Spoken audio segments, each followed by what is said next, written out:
In the last episode, episode 184 with Merci and Derek, I didn't get a chance to answer their burning questions. So I decided to put together this quick bonus episode and do just that. So one of the questions was, what are you seeing that's working with marketing with your clients? First, a quick disclaimer. I work with a very small number of clients at any given time. When I work with a client, I'm like a fractional head of marketing, so I don't take on a lot of those at one time. With other clients, I might be an advisor, so I can take on more clients in that capacity. And the cool thing with the podcast is that sort of adds another layer of peeking behind the curtains when I ask startups, what are they doing that's working well? So that was just a quick disclaimer. So here's what I am seeing. First, B2B influencer marketing. Partnering with influencers or creators, whichever term you like to use, on social media that target the same audience and they can post about your industry or product or some internal research that you did, which helps spread awareness and gets you out there more effectively than what you can do by yourself, especially as an early stage startup. There's this article that I was reading recently. It's actually on the B2C side, not on the B2B side, but I think it's really relevant anyway.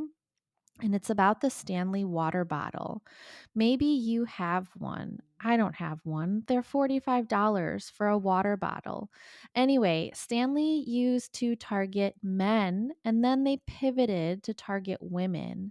They partnered with TikTok influencers and sales have super blown up. Influencer marketing has been popular and effective on the B2C side. And I'm not sure why more companies aren't jumping on this opportunity on the B2B side, but some are. And I think that's just going to get stronger over time. I could go on about other things I'm seeing, but I won't because the point is everything works. Works is in quotes. If you focus on it, everything works. And the reason that works is in quotes is because sometimes you're thinking that it's working because you're seeing some movement, some traction, but you always have to sort of tie it back to like what's the outcome that you're looking for. If you want people to visit your website, that's great. That's an outcome. But are those the right people that are actually interested in buying your product? So everything works. If you focus on something, it will work. But the question is like, is it the right kind of work? Is it the thing that you actually, the outcome you're looking for? For example, a client that's been focused on paid ads and outbound cold emails. But what can work even better? We don't know until we try and then see the results and sort of compare against what they have been doing. And prioritizing the right channels based on what you know about your target buyer helps you get to what works better at creating pipeline and revenue. Another example, a client that wrote a blog post that got a ton of visits, but then realized that it's the wrong target audience. The content is not really meant for their target buyer. So those visitors are actually quite meaningless when it comes to growing the business. So that was my answer. Hopefully, that was a good enough answer for the first question. What are you seeing that's working in marketing with your clients? And the next one was, which channel or method are people underutilizing when it comes to marketing? Okay, so I already mentioned influencer marketing on the B2B side. I think that's underutilized. Voice of customer research. I don't think startups do this exercise enough, and they end up making a lot of assumptions about their target buyer. Voice of customer research is data that helps you be more confident with your choices and the actions that you're going to take. Customers as your ambassadors. That's the second one. So, marketing and sales teams we're always racing after the new buyers, and we tend to forget about the people that love us right now. How can you partner with your best customers and work on some cool marketing campaigns, both online and offline. You could be creating some cool content together, articles, videos, podcasts. You could be doing events and they can present and share how they're using your product and invite people that they know that would care about this sort of thing. So, customers as your ambassadors. In the episode with Mercy and Derek, we talked about big bets that they're taking this year. So, make sure you listen to that as well if you haven't yet.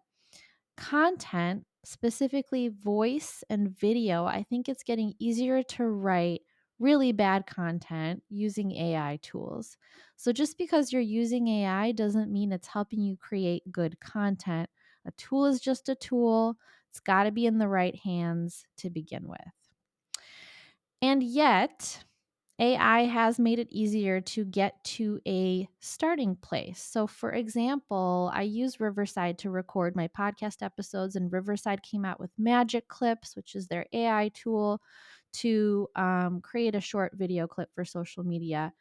And I can do that in 2 minutes and create a bunch of video clips for social media. But I have to be skilled enough to know if the clips are actually good content, and I have to record good content to begin with.